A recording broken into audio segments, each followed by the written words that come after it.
How do, Yorubun? We are back with another video. Today we decided we're going to do a sit-in and speak about our 6 months reflection since being in South Korea. We've got a few questions and we'll jump straight into it. Question 1. How's settling in a new country? How's settling in a new country? I think it's been quite eye-opening. There's really so many different aspects that are different when you move from South Africa to a first world country like South Korea. Firstly, you have to adjust to the transport system, you adjust to the weather conditions. When we got here, it was freezing cold and we just left sunny South Africa. And then now we are in summer when normally it's pretty cold in South Africa. And the summer here is quite humid, and I thought being from Durban I could handle the humidity, but it's been absolutely insane. So yeah, the settling has been a difficult process, but it's been great. It's like a learning opportunity, and every day is a new challenge and a new experience. Too. Nice.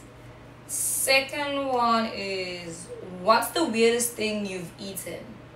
I think maybe we can all chip in one thing if you want. Yeah. Awesome. The weirdest thing that I've eaten. So okay, most of us we opt in for the school lunches that the schools provide, and for the most part they are okay. They're nutritious, definitely, and for the most part they are filling. But what we don't know is that most of it is like it's like cultural Korean dishes, and for many of us that's our primary exposure to real Korean food. So for the first maybe say 2-3 months I didn't really ask what was on the plate, mostly because language barrier. So like if it was something simple like chicken or beef, they'll say that. But what you never know, and what's always a surprise, is what's in the soup, or what they call soup. It's usually clear, it looks like water, and there's a bunch of vegetables and a meat something in there. And the weirdest thing that I've had in that soup is snails, and it looks like green peas. Okay. That's me. What about you? For me, the weirdest thing, I wouldn't say it's weird, it's more like it's combinations of, not combinations, food that I don't eat generally. So I'm a very picky eater. So having all the things that I don't like to eat was, yeah, I would say weird, because A, we're not allowed to pick our food. They dish everything for us now because of the whole virus issue. So you can't be like, no, they just put it on the tray. So I had a pizza with sweet potato, honey, a sweet potato and honey. I hate sweet potato. I don't like honey. So that was an unpleasant pizza, and rice juice. I'm not even going to go into the details of the rice juice. For me, I've had experiences of the soup that Pereira was talking about. The first one that really shocked me, and it's for something really simple. It had water and rice. And when I looked at it, I was like, it cannot be that they are serving me water and rice. It's not possible. With the straight face. And it's that thing we call in Zuli's core. That's what's the rice. And it's a snack out here. And when I tasted it, it was actually rice and water. I had the shock of my life. And the other one was a soup that had ice. I'm an ice cube. So it was inside the soup with all these little other vegetables. And they said that soup is for summer. Yeah. But funny enough, it's actually one of the best soups I've had. Okay. Next question will be, what's the most surprising thing you've learned about Korea? Give it to you, Spare. Yeah, so for me it's the safety thing. So growing up in South Africa, I think everyone can relate to this. Walking outside on the streets, even during the day, it's not something that you do completely freely. So when I first got introduced to the city, there were a bunch of South Africans living in my city. They're still there, and we had to go somewhere. It was around 10 o'clock at night, And I noticed how they had their phones out. One of them was on the phone. They're laughing. They're pretty loud, and it's dark. It's 10 p.m. And the whole time we were walking, I kept on looking behind my shoulder until Umle, the guy that we're walking with, he looks at me. He's like, "Dude, I can see that you're having a problem right now." And he's like, "You actually don't need to do that here in Korea. It is very, very safe. You can walk up until whatever time of day and not have to worry. You have your phone out. You will be fine." So 2 realizations came from that. It's like, A, wow, this is a shock. But B, also, we're so messed up in our society back home when it comes to that aspect of safety that we have gotten used to something that is actually not normal. How they live here in terms of safety, that is normal behavior. That's how you're supposed to be living. We're used to like one wrong move, you get stabbed or your thing gets stolen. You can't leave something, and like lost and found here is a thing most of the time. Like, you know, that for me was a shock. So, yeah. Okay. The next one is, what have you learned about yourself since being in Korea? Well, I'll take this one. For me, I found that I'm actually constantly relearning new things about myself. I've actually even started like a poetry session that I do on my phone, because every day like small things have triggered like how I would normally act around, like maybe in a mall, in a cafe back home, versus being here has changed, like has made me question myself with Taibo. I thought I was this confident person who can just walk in and be nice there at a cafe. Here you think twice, you're like, oh my gosh, are they all staring at me? Like I have a mini anxiety now when I go into a cafe, and that has made me like look more into myself as a person. And other than those experiences, it's just being alone in a new country forces new strengths, new developments, new characteristics onto myself that I found that to this day, every month, I feel like there's more things I'm learning about myself. Yeah. Next, better question. What's the most exciting thing about Korea? I think I'll give it to you.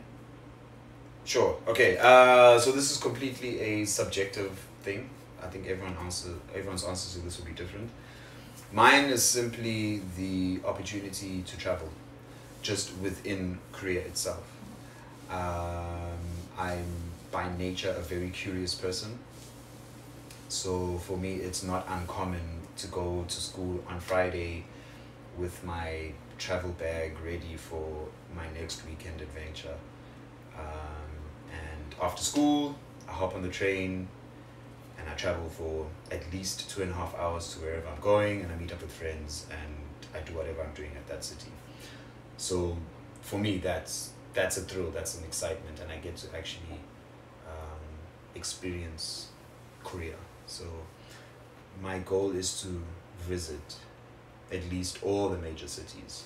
There's not very many, just the major ones anyway. And make meaningful connections within those cities with Korean people. So that's the hard part, because I can't speak Korean yet. So, but yeah, I've made one Korean friend, Jason. He's actually your friend. I was like, which friend? He's actually the both of you. But yeah, so that for me is exciting. It's a thrill, for real. Any signs of missing essay? I miss groove. Sorry, I miss. Like, I'm not someone who goes out a lot back home. Like, I can go 6 months without going out. But since being here, like, when guys, just groove, just hearing amapiano when you're arriving at the venue, just the setup, the text, meeting your friends, getting ready, fighting over who's paying what, that whole notion, I miss it a lot. That thing, yeah. You're going out. Yeah. That's one thing I miss. My face. None. I miss nothing. My family, but there's phones for that. Yeah. Upsoil. And you? I'm sorry. For me, yeah, I miss the food. I miss South African food, I won't lie. I miss South African food. What I do for a bowl of amasi when it's this hot, and umzulu Korean, and like a Okay. bowl of amasi Okay. or intloko. Sugar or no sugar? No sugar. No sugar. I mean, I'm sugar. I don't know. I don't understand people who put in amasi and put in sugar. Like there's no such thing as please add sugar here. But anyway, that's another debate for another day. But yeah, I miss the food, groove, family, and friends. Awesome. Okay. Next one. What is... Oh, thoughts on Korean fashion. Okay. Fashion, the fashion here for me, someone once explained to me that they're more into like the French look, French vibes.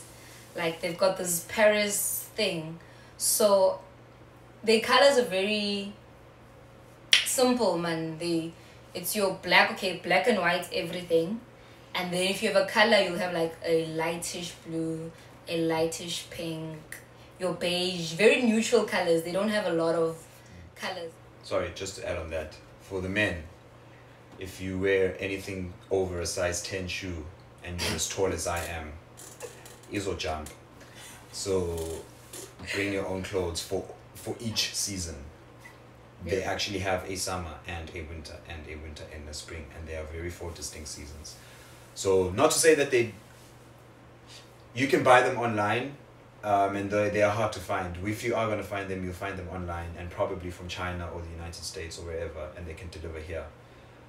But 90% of the time, you will not find something in your size here in South Korea. So just a tip.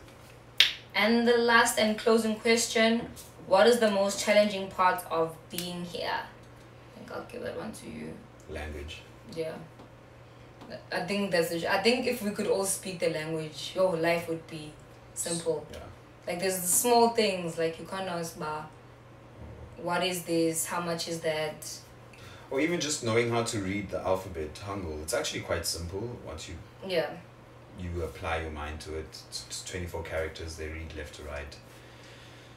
Yeah. So that helps you if you know how to read it. But yeah, language. Language, I also say language. I was gonna say language, but to add something that you guys haven't touched on, for me it's not being able to go home like this. Like if something True. goes wrong, if there's a death in the family or there's a major event, you can't pack your bags and say I'm going home. So that's one of the challenges of being here. Okay guys, that was it. That was our 6 months reflection in Korea so far. Umzulu Korea lo, aka the Korean Zulu, Sunbona. I am Soju, signing out. And it's been Sippy, the writer on your screens. Don't forget guys to Like. comment And subscribe. Bye 여러분.